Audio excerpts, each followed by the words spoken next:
दोस्तों वीडियो के नीचे जो चैनल का नाम दिख रहा है कुछ अलग कुछ रोचक, उसके साइड में जो लाल रंग का सब्सक्राइब लिखा हुआ है उसको क्लिक करके साइड में जो बेल आइकन है, घंटा का आइकन, उसको ऑल कर दीजिए ताकि मैं जब भी वीडियोस अपलोड करूं आपको जानकारी मिले, आपको एसएमएस मिले, नोटिफिकेशन मिले। ठीक है, स्वागत है मेरे चैनल पर। दोस्तों पिछले वीडियो पे हमने पढ़ा था भीष्म पितामह युधिष्ठिर को स्वप्न दोष और नंगी स्त्री के बारे में जानकारी, ज्ञान की बातें बताते हैं।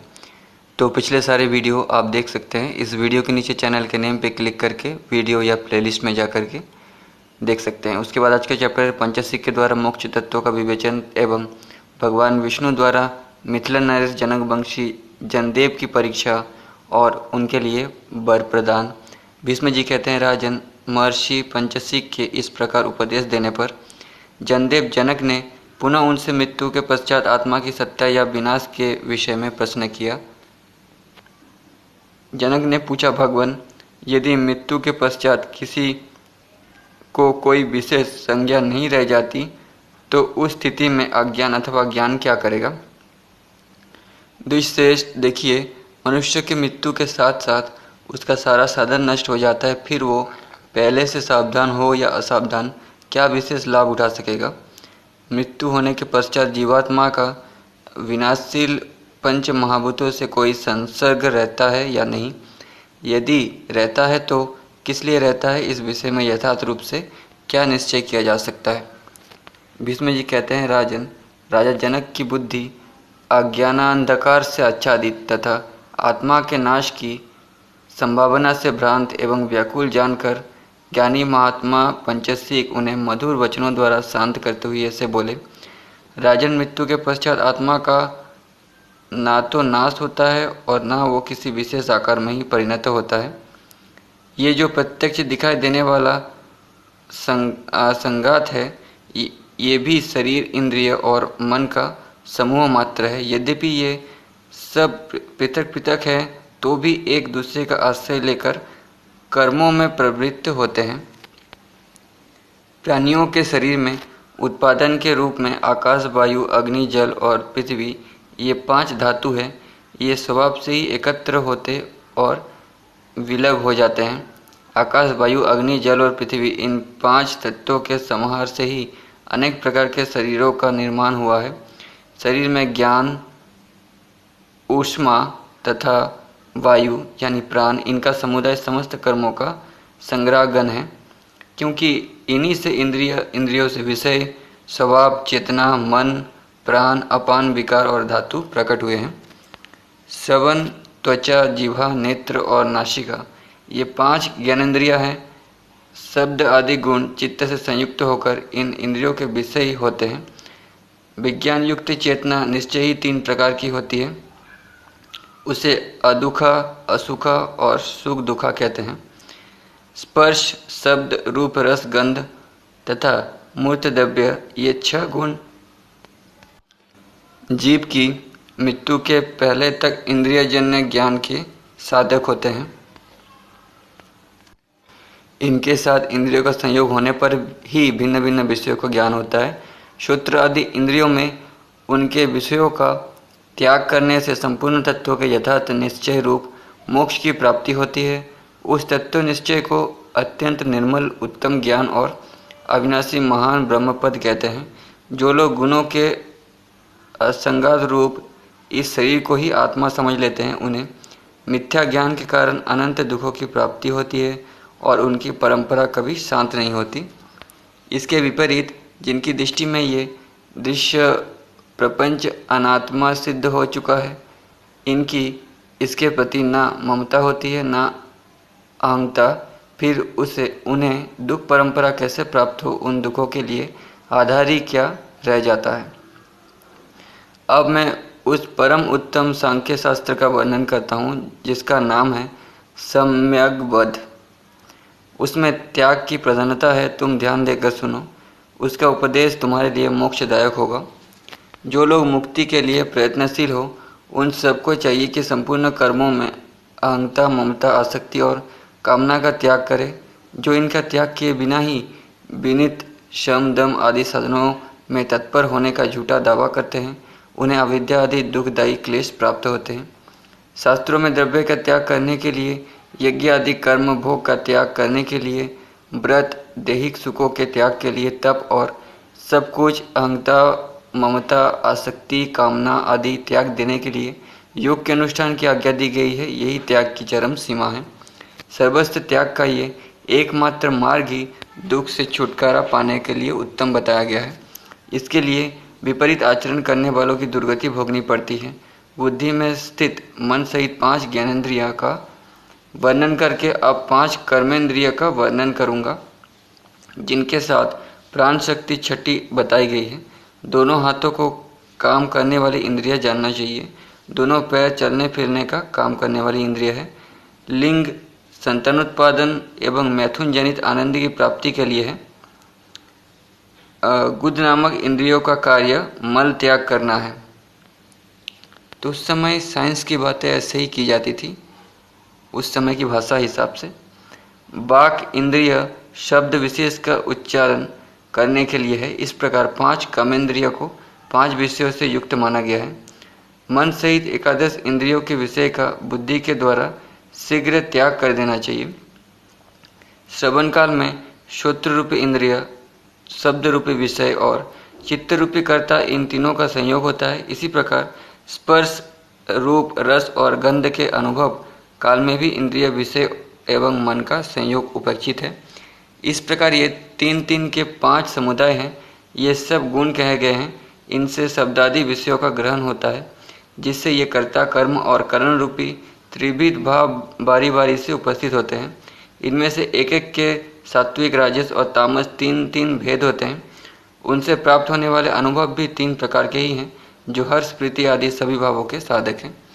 हर्ष, प्रीति, आनंद, सुख और चित्त की शांति, ये सब भाव बिना किसी कारण के स्वतः हो या कारणवश भक्ति, ज्ञान, वैराग्य, सत्संग आदि के कारण हो, सात्विक गुण माने गए हैं।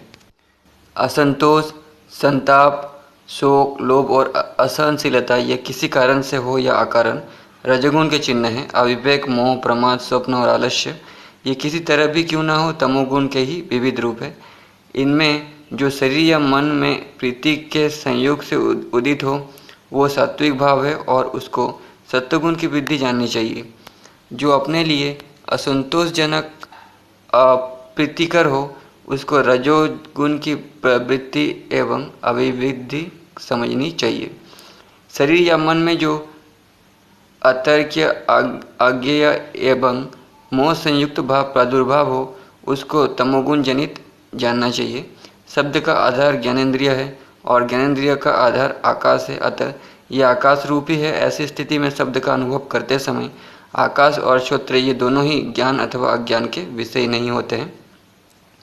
इसी प्रकार त्वचा, नेत्र, जिह्वा और नासिका भी क्रमशः स्पर्श, रूप, रस और गंध के आश्रय तथा अपने आधारभूत महाभूतों के स्वरूप हैं। इन सब का कारण मन है, इसलिए ये सबके सब मन स्वरूप हैं। इन 10 इंद्रियों में अपने अपने विषयों को एक साथ भी ग्रहण करने की शक्ति होती है। 11वां मन और 12वीं बुद्धि, इनको इंद्रिय का सहायक समझना चाहिए। तमोगुण जनित सुपुप्ति काल में अपने कारण में विलीन हो जाने से इंद्रिय विषयों का ग्रहण नहीं कर सकती, किंतु उनका नाश नहीं होता है। उनमें जो अपने विषयों का एक साथ ग्रहण करने की शक्ति है, वह लौकिक व्यवहार में ही दिखाई देती है। पहले जागृत अवस्था के देखने, सुनने आदि के द्वारा पूर्व वासनावश शब्द आदि विषयों की प्राप्ति होने से स्वप्नदर्शी पुरुष सूक्ष्म 11 इंद्रियों को देखकर विषय संग की भावना करता हुआ सत्य आदि तीनों गुणों से युक्त हो शरीर के भीतर ही इच्छानुसार घूमता रहता है। पूर्व काल में जब चित्त तमोगुण से अभिभूत होकर अपने प्रवृत्ति और प्रकाश स्वभाव का शीघ्र ही संहार करके थोड़ी देर के लिए इंद्रियों के व्यापार को बंद कर देता है, उस समय शरीर में जो सुख की प्रतीति होती है उसे विद्वान पुरुष तामस सुख कहते हैं।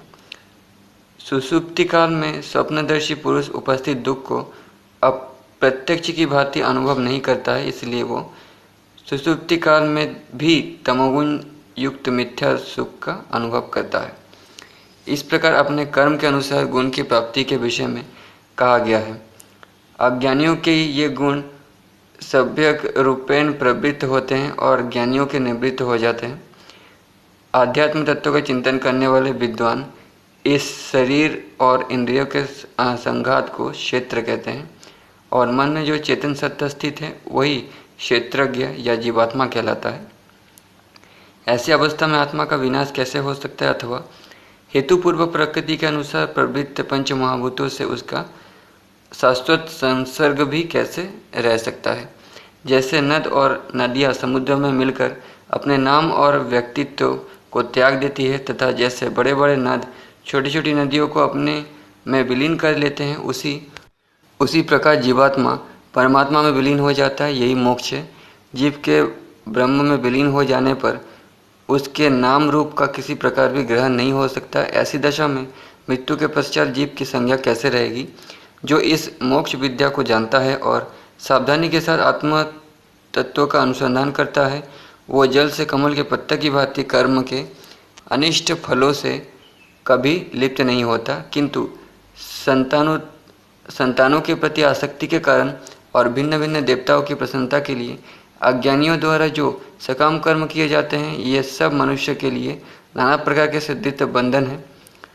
जब वो इन बंधनों से छूटकर सुख दुख की चिंता छोड़ देता है, उस समय सूक्ष्म शरीर के अभिमान का त्याग करके सर्वश्रेष्ठ गति प्राप्त कर लेता है। श्रुति प्रतिपादित प्रमाणों का विचार और शास्त्र में बताए हुए मंगलमय साधनों का अनुष्ठान करने से मनुष्य जरा और मृत्यु के भय से रहित होकर सुख से होता है। जब पुण्य और पाप का क्षय तथा उनसे मिलने वाले सुख दुख आदि फलों का नाश हो जाता है, उस समय संपूर्ण पदार्थों में सर्वथा आसक्ति से रहित पुरुष आकाश के समान निर्लेश और निर्गुण परमात्मा में स्थित हुए उसका साक्षात्कार कर लेते हैं। जैसे मकड़ी जाला तान कर उस पर चक्कर लगाती रहती है, किंतु उन जालों का नाश हो जाने पर एक स्थान पर स्थित हो जाती है, उसी प्रकार अविद्या के वशीभूत हो नीचे गिरने वाला जीव कर्मजाल में पड़कर भटकता रहता है और उससे छूटने पर दुख से रहित हो जाता है। जैसे पर्वत पर फेंका हुआ मिट्टी का ढेला उससे टकराकर चूर चूर हो जाता है, उसी प्रकार उसके संपूर्ण दुखों का विध्वंस हो जाता है। जैसे रुरु नामक मृग अपने पुराने सिंग को और सांप अपने केचुल को त्याग कर उसकी ओर देखे बिना ही चल देता है, उसी प्रकार ममता और अभिमान से रहित हुआ पुरुष संसार बंधन से मुक्त हो अपने संपूर्ण दुखों को दूर कर देता है। मन से, शरीर से नहीं, ठीक है। जिस प्रकार पक्षी वृक्ष को जल में गिरते देख उसमें आसक्ति छोड़कर वृक्ष का परित्याग करके उड़ जाता है, उसी प्रकार मुक्त पुरुष सुख और दुख दोनों का त्याग करके सूक्ष्म शरीर से रहित हो उत्तम गति को प्राप्त होता है। भीष्म जी कहते हैं, राजन स्वयं आचार्य पंचशीक के बताए हुए इस अमृतमय ज्ञानोपदेश को सुनकर राजा जनक एक निश्चिंत सिद्धांत पर पहुंच गए और सारी बातों पर विचार करके शोक रहित हो बड़े सुख से रहने लगे। फिर तो उनकी स्थिति ही कुछ और हो गई। एक बार उन मिथिला नरेश राजा जनक ने मिथिला नगरी को आग से जलती देखकर स्वयं ये उद्गार प्रकट किया था कि इस नगर के जलने से मेरा कुछ भी नहीं जलता है। राजन, यहाँ जो मोक्ष तत्व का निर्णय किया गया है उसका जो पुरुष सदा स्वाध्याय और चिंतन करता रहता है उसे उपद्रव का कष्ट नहीं भोगना पड़ता, दुख तो उसके पास कभी फटकने नहीं पाते हैं। तथा जिस प्रकार राजा जनक कपिल मतावलंबी पंचशिक के समागम से इस ज्ञान को पाकर मुक्त हो गए थे, उसी प्रकार वो भी मोक्ष प्राप्त कर लेता है। नृप्त श्रेष्ठ महामते, पूर्वकाल में जिस उद्देश्य से अग्नि द्वारा मिथिला नगरी जलाई गई उसे बताता हूँ, सुनो। जनकवंशी राजा जनदेव परमात्मा में कर्मों को स्थापित करके सर्वतात्मा को प्राप्त होकर उसी भाव से सर्वत्र विचरण करते थे। महाप्रज्ञ जनक आध्यात्म तत्व के ज्ञाता होने के कारण निष्काम भाव से यज्ञ दान होम और पृथ्वी का पालन करते हुए भी उस आध्यात्मिक ज्ञान में ही तन्मय रहते थे। एक समय संपूर्ण लोकों के अधिपति साक्षात भगवान नारायण ने राजा जनक के मनोभाव की परीक्षा लेने का विचार किया, अतः वे ब्राह्मण रूप से वहां आए। उन परम बुद्धिमान श्रीहरि ने मिथिला नगरी में कुछ प्रतिकूल आचरण किया, तब वहाँ के श्रेष्ठ द्विजों ने उन्हें पकड़कर राजा को सौंप दिया। ब्राह्मण के अपराध को लक्ष्य करके राजा ने उनसे इस प्रकार कहा। जनक ने कहा, ब्राह्मण, मैं तुम्हें किसी प्रकार दंड नहीं दूंगा। तुम मेरे राज्य से, जहाँ तक मेरी राज्य भूमि की सीमा है, उससे बाहर निकल जाओ। मिथिला नरेश के ऐसा कहने पर उन श्रेष्ठ ब्राह्मण ने मंत्रियों से घिरे हुए उन महात्मा राजा जनक से इस प्रकार कहा, महाराज, आप सदा पद्मनाम भगवान नारायण के चरणों में अनुराग रखने वाले और उन्हीं के शरणागत के अहो आप के कृतार्थ रूप हैं। आपका कल्याण हो, अब मैं चला जाऊंगा। ऐसा कहकर वे ब्राह्मण सदा से चल दिए। जाते जाते राजा की परीक्षा लेने के लिए उन श्रेष्ठ ब्राह्मण रूपधारी भगवान श्रीहरि ने स्वयं ही मिथिला नगरी में आग लगा दी। मिथिला को जलती हुई देखकर राजा तनिक भी विचलित नहीं हुए।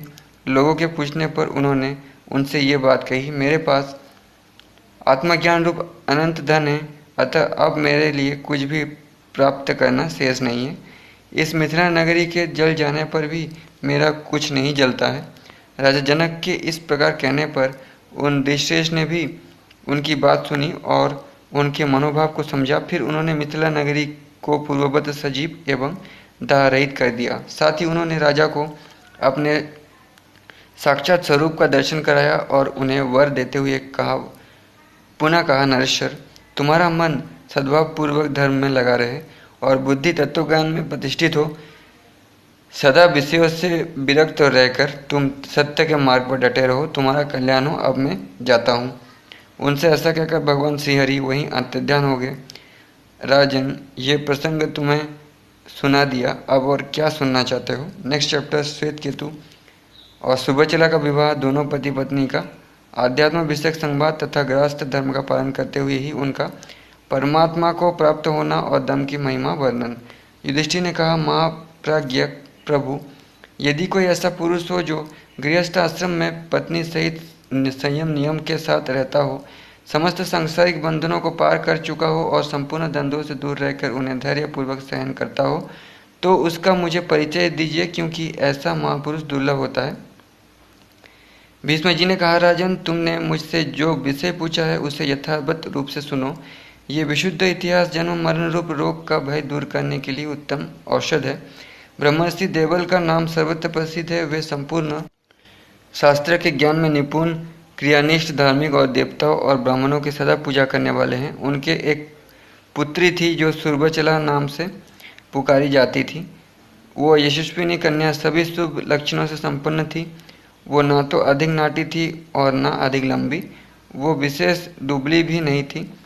धीरे धीरे उसकी विवाह के योग्य अवस्था हो गई। उसके पिता सोचने लगे, मेरी इस पुत्री का पति श्रेष्ठ क्षत्रिय ब्राह्मण होना चाहिए, जो विद्वान होने के साथ ही प्रिय वचन बोलने वाला, महातेजस्वी और अविवाहित हो। परंतु ऐसा पुरुष कहाँ से दुर्लभ हो सकता है? एकांत में बैठकर ऐसे ही चिंता में पड़े हुए पिता के पास जाकर सुबचला ने इस प्रकार कहा, पिताजी, आप परम बुद्धिमान, विद्वान और मुनि हैं। आप मुझे ऐसा पति के हाथ में सौंपिएगा जो अंधा भी हो और आँख वाला भी हो। मेरी इस प्रार्थना को सदा याद रखिएगा। पिता बोली, बेटी, तुम्हारा ये प्रार्थना पूर्ण हो सके ऐसा तो मुझे नहीं प्रतीत होता है, क्योंकि एक ही व्यक्ति अंधा भी हो और अंधा ना भी हो।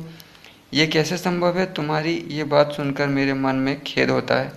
शुभलोचने, तुम पगली सी होकर अशुभ बात मुंह से निकाल रही हो। सुबचला बोली, पिताजी, मैं पगली नहीं हूँ।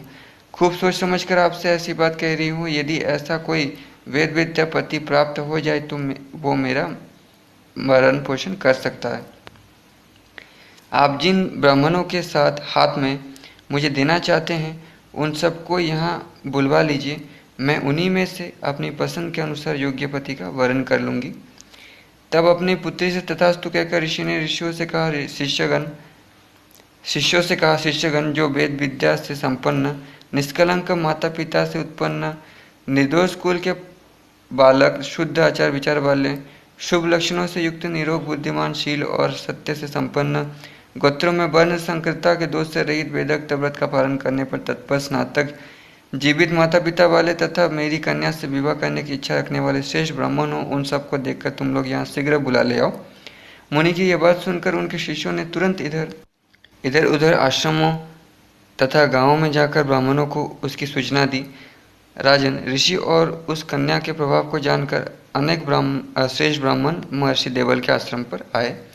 कन्या के महान पिता देवल ने वहां आए हुए ऋषियों तथा ऋषि कुमारों का यथायोग्य सम्मान तथा विधिपूर्वक पूजन करके अपनी पुत्री से कहा, बेटी, ये मुनि जो यहाँ पधारे हैं वेद वेदांगों से संपन्न, कुलीन और शीलवान हैं।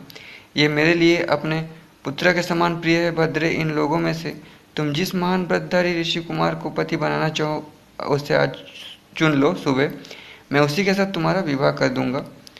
तब तथास्तु कहकर तपाए हुए सुवर्ण के समान कांति वाली समस्त शुभ लक्षणों से संपन्न यशस्विनी कल्याणमयी सुरबचला ब्राह्मणों के उस समुदाय को देखकर संपूर्ण तपोधनों को प्रणाम करके इस प्रकार बोली, इस ब्राह्मण सभा में वही मेरा पति हो सकता है जो अंधा हो और अंधा ना भी हो। उस कन्या की बात सुनकर सब मुनि एक दूसरे को मुंह देखने लगे। वे महाभाग ब्राह्मण उस कन्या को अबोध जानकर कुछ बोले नहीं। नाना देशों में निवास करने वाले वे श्रेष्ठ मुनि कुपित हो मनी मन देवल ऋषि की निंदा करते हुए जैसे आए थे वैसे ही लौट गए और वो मानिनी कन्या वहाँ पिता के ही घर में रह गई। किसी समय विद्वान ब्राह्मण भक्त नए विशारद उसापो करने में कुशल, ब्रह्मचर्य से संपन्न, वेद विद्या वेदज्ञ, कर्म कांड विशारद, आत्मतत्व को विवेक पूर्वक जानने वाले, जीवित पिता वाले तथा सद्गुणों के सागर श्वेत केतु ऋषि सारा वृत्तांत सुनकर उस कन्या को प्राप्त करने के लिए शीघ्रतापूर्वक आदर सहित देवल ऋषि के आश्रम पर आए। उद्दालक के पुत्र महान व्रतधारी श्वेत केतु को आया देख देवल ने उनकी यथायोग्य पूजा करके अपनी पुत्री से कहा, महान सौभाग्यशालिनी कन्या, ये ऋषि कुमार श्वेत केतु पधारे हैं। ये बड़ी भारी पंडित और वेद वेदांग के पारंगत विद्वान हैं। तुम इनका वरण कर लो। पिता की यह बात सुनकर कन्या ने कुपित हो ऋषि कुमार श्वेत केतु की ओर देखा। तब ब्रह्मर्षि श्वेत केतु ने उस कन्या से कहा, भद्रे, मैं वही हूँ जिसे तुम चाहती हो, तुम्हारे लिए ही यहाँ आया हूँ। मैं अंधा हूँ, ये यथार्थ है। मैं अपने मन में सदा ऐसा ही मानता भी हूँ। साथ ही मैं संदेह रहित होने के कारण विशाल नेत्रों से युक्त भी हूँ। ऐसा ही तुम मुझे समझो। श्रेष्ठ अंगों वाली अनिज्ञ सुंदरी, तुम मुझे अंगीकार करो, मैं तुम्हारी अभिष्ट सिद्धि करूँगा। जिस परमात्मा की शक्ति से जीवात्मा सदा ये सब कुछ देखता है, ग्रहण करता है, स्पर्श करता है, सूंघता है, बोलता है, निरंतर विभिन्न वस्तुओं का स्वाद लेता है, तत्वों का मनन करता है और बुद्धि द्वारा निश्चय करता है, वो परमात्मा ही चक्षु कहलाता है। जो इस चक्षु से रहित है वही प्राणियों में अंधा कहलाता है और परमात्मा रूपी चक्षु से युक्त होने के कारण मैं अनंग नेत्रों वाला भी हूँ। जिस परमात्मा के भीतर ही ये संपूर्ण जगत व्यवहार में प्रवृत्त होता है, ये जगत जिस आँख से देखता, कान से सुनता, त्वचा से स्पर्श करता, नासिका से सूंघता, रसना से रस लेता और जिस लौकिक चक्षु से ये सारा बर्ताव करता है, उससे मेरा कोई संबंध नहीं है। इसलिए मैं अंधा हूँ। अतः भद्रे, तुम मेरा वरण करो। मैं लोक संग्रह की दृष्टि से ही यह नित्य नैमित्तिक आदि कर्म करता हूँ तथा नित्य आत्मदृष्टि रखने के कारण उन सब कर्मों में लिप्त नहीं होता हूँ। कार्य कारण रूप परमात्मा का चिंतन करता हुआ मैं सदा शांत भाव से उन्हीं पर निर्भर रहता हूँ। कर्मों के अनुष्ठान से मृत्यु को पार करके ज्ञान के द्वारा अमृत में परमात्मा का साक्षात्कार कर चुका हूँ और प्रारब्ध बस जो कुछ प्रिय अप्रिय पदार्थ प्राप्त होता है उसको समान भाव से देखता हुआ मैं ईर्ष्या द्वेष से रहित होकर यहाँ निवास करता हूँ। भद्रे, मैं तुम्हारा उचित शुल्क चुकाने का निश्चय कर चुका हूँ और तुम्हारा भरण पोषण करने में समर्थ हूँ, अतः तुम मेरा वरण करो। ये सुनकर सुरबचला ने द्विज श्रेष्ठ श्वेत केतु की ओर देखकर कहा। सुरबचला बोली, विद्वान, मैंने अपने हृदय में आपका वरण कर लिया। शास्त्रों में कथित श्रेष्ठ कार्यों की पूर्ति करने वाले मेरे पिताजी हैं।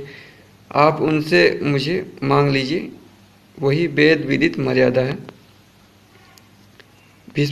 भीष्म जी कहते हैं, राजन, ये सब वृत्तांत जानकर सुरबचला के पिता मुनिश्रेष्ठ देवल ने उद्दालक सहित श्वेत केतु की पूजा करके मुनियों के सामने जल से संकल्प करके अपनी कन्या श्वेत केतु को दे दी। वहाँ श्वेत केतु को देखकर ऋषिगण इस प्रकार कहने लगे, मानो यहाँ श्वेत केतु के रूप में सबके हृदय कमल में निवास करने वाले सर्वभूत स्वरूप श्री हरि भगवान मधुसूदन ही विराजमान है। देवल बोले, बर रूप में विराजमान ये भगवान लक्ष्मीपति प्रसन्न हो। ये मेरी पुत्री इन्हें पत्नी रूप से समर्पित है प्रभु। मैं आपको कल्याणमयी सधर्मणि के रूप में अपनी ये कन्या दे रहा हूँ। भीष्म जी कहते हैं, राजन ऐसा कहकर मुनिवर देवल ने उन्हें कन्यादान कर दिया। वहाँ यशस्वी श्वेतकेतु ने उस कन्या को लेकर उसके साथ यथोचित रूप से विधिपूर्वक विवाह किया। फिर मुनियों द्वारा कराए हुए परम उत्तम वैवाहिक विधान को पूर्ण करके गृहस्थ आश्रम में रहते हुए बुद्धिमान श्वेतकेतु ने अपनी उस धर्म पत्नी से इस प्रकार कहा, शोभ ने वेदों में जिस शुभ कर्मों का विधान है, मेरे साथ रहकर उन सब का यथोचित रूप से अनुष्ठान करो और यथार्थ रूप से मेरी सधर्मचारिणी बनो। मैं इसी भाव से स्थित हूँ, तुम भी इसी भाव से स्थित रहना। अतः मेरी आज्ञा के अनुसार सारे कर्म करो, फिर मैं भी तुम्हारा प्रिय कार्य करूँगा। तदनंतर ये सब कर्म मेरे नहीं हैं और मैं इनके कर्ता नहीं हूँ। इस भाव से ज्ञानाग्नि द्वारा उन सब कर्मों को भस्म कर डालो। तुम परम सौभाग्यवती हो, तुम्हें सदा उसी तरह ममता और अहंकार से रहित होकर कर्म करना चाहिए और मुझे भी ऐसा ही करना चाहिए। श्रेष्ठ पुरुष जो जो आचरण करता है वैसे ही दूसरे लोग भी करते हैं। अतः लोक व्यवहार की सिद्धि तथा आत्मा कल्याण के लिए हम दोनों को कर्मों का अनुष्ठान करते रहना चाहिए। भीष्म जी कहते हैं, राजन ऐसा उपदेश देकर संपूर्ण ज्ञान के एकमात्र निधि महाज्ञानी श्वेतकेतु ने सूर्यचला के गर्भ से अनेक पुत्र उत्पन्न किए, यज्ञ द्वारा देवताओं को संतुष्ट किया। फिर आत्मा योग में नित्य तत्पर रहकर वे निर्द्वंद एवं परिग्रह शून्य हो गए। आपने अनुरूप पत्नी को पाकर श्वेतकेतु उसी प्रकार सुशोभित होते थे जैसे बुद्धि को पाकर क्षेत्रज्ञ। वे दोनों पति पत्नी लोकांतर में भी पहुंच जाते थे और इस जगत में साक्षी की बात स्थित होकर प्रसन्नतापूर्वक विचरते थे। तदनंतर एक दिन सुर्वचला ने अपने पति श्वेतकेतु से पूछा, द्विजश्रेष्ठ आप कौन हैं, ये मुझे बताइए। उस समय प्रवचन कुशल भगवान श्वेतकेतु ने उससे कहा, देवी तुमने मेरे विषय में जान ही लिया है, इसमें संदेह नहीं है। तुमने द्विजश्रेष्ठ कहकर मुझे संबोधित भी किया है, फिर उस द्विजश्रेष्ठ के सिवा और किसको पूछ रही हो। तब सुर्वचला ने अपने महात्मा पति से कहा, नाथ मैं हृदय गुफा में शयन करने वाले आत्मा को पूछती हूँ। ये सुनकर श्वेतकेतु ने उससे कहा, भाविनी ये तो कुछ कहेगा नहीं। यदि तुम आत्मा को नाम और गोत्रों से युक्त युवती हो तो ये तुम्हारी मिथ्या धारणा है, क्योंकि नाम गोत्र होने पर देह का बंधन प्राप्त होता है। आत्मा में अहम यानी मैं हूँ ये भाव स्थापित किया गया है। तुम में भी वही भाव है, तुम भी अहम में भी अहम और ये सब अहम का ही रूप है, इसमें वो परमात्मा तत्व नहीं है, फिर किस लिए पूछती हो। नरेश्वर तब धर्मचारिणी पत्नी सुर्वचला बहुत प्रसन्न हुई, उससे हंसकर मुस्कुराते हुए ये समुचित वचन कहा। सुर्वचला बोली ब्राह्मण से, अपने अनेक प्रकार के विरोध से क्या प्रयोजन, सदा इस नाना प्रकार के क्रियाकलाप में पढ़कर आपका ज्ञान लुप्त होता जा रहा है। अतः महाप्रज्ञा आप मुझे इसका कारण बताइए, क्योंकि मैं आपका अनुसरण करने वाली हूँ।